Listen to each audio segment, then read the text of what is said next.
እንግዲህ ሶሻል ሚዲያ ላይ ኢንፍሉዌንስ የሆናችሁ ሰዎች፣ ታዋቂ ሰዎች፣ አርቲስቶች፣ የጥበብ ሰዎች እንዲሁም ደግሞ ይዘት ፈጣሪዎች ዩቲዩብ አጠቃላይ አሁን ላይ በሀገራችን እየተፈጠረው ያለውን ችግር እንዲሁም ደግሞ በታጣቂ ኃይሎችና በመንግስት መካከል ይህን የሰላም መደፍረስ እንዴት አድርገን እኛ ወጣቶች በጋራ ተባብረን እነዚህ አካላቶች ወይም የሀሳብ ልዩነት ያለው አካላቶች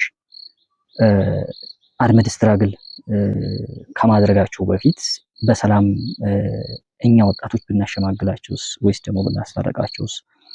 ኢንፍሉዌንሰር የሆናችሁ ሰዎችም ያላችሁን አቅም ፖቴንሻል ተጠቅማችሁ ያላችሁን ኦዲየንስ ተጠቅማችሁ እውቅናችሁንም ተጠቅማችሁ አሁን ያለውን አንድ ኮሚቴ በማስተባበር ሁላችንም ተነስተን በተለይ ወጣቱ ክፍል አሁን ያለውን ችግር አሁን ያለውን ሰቆቃ ጦርነት ምን ያህል አውዳሚ መሆኑን ሁላችንም እናውቀዋለን።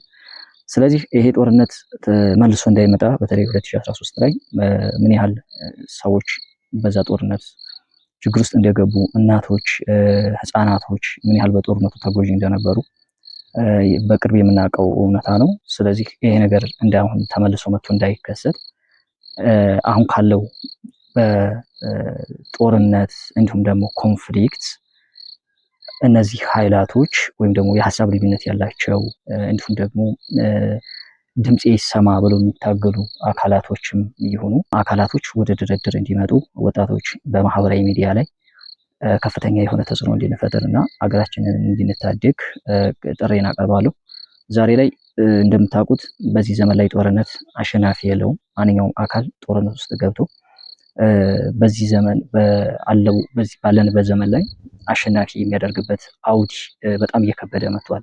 ምክንያቱም የዓለም የኃይል አሰላለፍ እንዲሁም የኃይል ሚዛን በግራና በቀኝ በኩል በመሆን ሁለቱን አካላቶች እስከ መጨረሻው ድረስ እንዲሁም ለረጅም ጊዜ አሸናፊና ማባሪያ በሌለው ጦርነት ውስጥ በመክተት ሀገርን መንግስት አልባ እንዲሆን የሚያደርጉ በጣም በርካታ ሁኔታዎች አሉ ማለት ነው። ስለዚህ ሁሉም ወገኖች ይህንን ቆም ብለው በማሰብ አሁን ላይ ሀገራችን ላይ የተፈጠረውን ችግር ችላ ባለ ማለት ወደፊት ትልቅ የሆነ ችግር ውስጥ እንዳንገባና መንግስት አልባ እንዳንሆን ወይም ሀገራችንን ከጥፋት እንድንታደጋት በሚል ነው የዛሬው ኮንቴንቴ። ስለዚህ ይህንን ነገር ሁላችሁም አስቡበትና ወጣቶች አንድ አስተባባሪ ኮሚቴ በመምረጥ ወይም ደግሞ በማስተባበር ይህንን ስራ እንድንሰራና ማህበራዊ ሚዲያ ላይ ተጽዕኖን ፈጥረን ማስታረቅ እንድንችል እንዲሁም እንዲቀራረቡ ማድረግ እንድንችል ተስፋ አደርጋለሁ።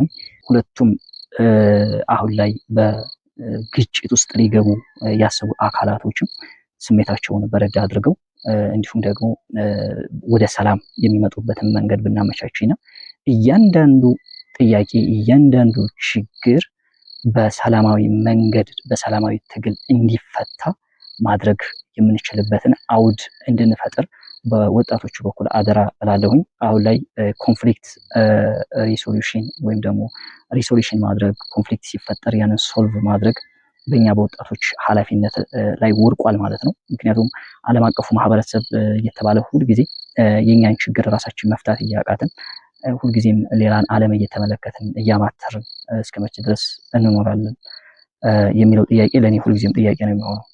ስለዚህ ይህንን ነገር ቆም አድርጋችሁ አስባን ወደፊት ሀገራችንን በሰላም ተቀራርበን የምንኖረው በጦርነት ሳይሆን በሰላማዊ መንገድ ወይም ደግሞ የሰላም ኢንቫይሮንመንት ሲፈጠር ነው ብዬ አስባለሁኝ። ምክንያቱም አሁን ላይ ሀገራችን ላይ ያለው ችግር ሀገራችን ላይ ያለው አሁን የጦርነት አዝማሚያ አሸናፊ የሌለው እንዲሁም ደግሞ ሁሉንም ወገን ተሸናፊም አሸናፊም የማያደርግ ግን ሀገርን የሚበትን አደገኛ የሆነ መንገድ ነው የሚሆነውና በዚህ ዘመን ላይ ጦርነትና አሸናፊ የሚሆንበት ዘመን ላይ አይደለም እያየን ያለ ነው። የኃይል አሰላለፉን የኃይል ሚዛኑን ስንመለከተው ሁሉም አካላቶች ጣልቃ ገቦችም ስለሚኖሩ ጦርነቱ ለረጅም ዘመን ጊዜ እንዲቆይና አሸናፊም ተሸናፊም እንዳይኖረው ግን ሀገሪቱን እንዲያደቅና ህዝቦቿ እንዲበተኑ የሚያደርግበት አውድ ሊፈጠር ይችላል። ስለዚህ ያ ከመምጣቱ በፊት ሁላችንም ቆመ ብለን በማሰብ አሁን ያለውን ችግር አሁን ያለውን መከራ አሁን ያለውን የጦርነት ስጋት ልንቀርፍ የምንችለው እኛ ወጣቶች ነን። እኛ ወጣቶች ያለን አቅማችንን ሁሉ ተጠቅመን ወደፊት የሚመጣውን ችግር አስበን ዛሬ ላይ ቆም ብለን እነዚህ አካላቶች በትግል ላይ ያሉ ወንድሞቻችን የሚሆኑ መንግስት ራሱ ለሰላም እጁን እንዲዘረጋና እነዚያም በድርድር በስሜት ከሚሆን ይልቅ ስሜታዊ ሆነን ከምንወስናቸው ውሳኔዎች ይልቅ በሰላም መንገድ መጥተው ሁሉም ነገር እንዲፈታ የሚል አስተሳሰብ አለኝ። ምክንያቱም አሁን ላይ በዓለም ደረጃ ያለውን ሁኔታ ስንመለከተው በጦርነት ውስጥ ያሉ ሀገራቶች ጦርነቱን አሸናፊም ተሸናፊም የማይሆኑበት ሁኔታዎች ስለሚፈጠሩ ማለት ነው። ስለዚህ ይህንን ነገር በሶሻል ሚዲያ ላይ ንቁ ተሳትፎ በማድረግ እኛ ወጣቶች ይህንን የመጣብንን ችግር በራሳችን መንገድ በወጣቶች የሰላም ጥሪ እና